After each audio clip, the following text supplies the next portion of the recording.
Disa shtetas kanë përfunduar të proceduar penalisht në 24 orët e fundit nga policia e Shkodrës. Në stacionin e policisë së Velipojës, specialistët për hetimin e krimeve proceduan një 19 vjeçar banues në Durrës, pasi ky shtetas në protestën e zhvilluar në fshatin Rjoll nuk i është bindur punojësve të policisë në detyrë, duke bllokuar rrugën për disa orë në kantierin e makinerive dhe ka bërë thirrje për veprime të dhunshme. Ai ka tentuar së bashku me një grup personash të futet me forcë në ambientet e kantierit me qëllim bllokimin e punimeve dhe shkatrimin e makinerive të firmës që po kryen ndërtimin e një resorti turistik.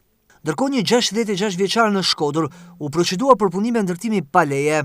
Ndërkohë në fshatin Mazrek është njoftuar për rënje zjarri në tokën në pronësitë një 58 vjeçari, ku nga veprimet e para hetimore dyshohet se zjarri ka rënë pasi fijet e përcjellësit të energjisë elektrike kanë rënë në tokë duke shkaktuar zjarrin.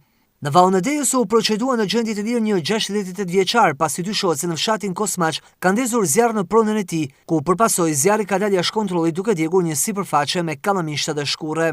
Për këtë rast materialet i kaluan prokurorisë për veprimet mëtejshme.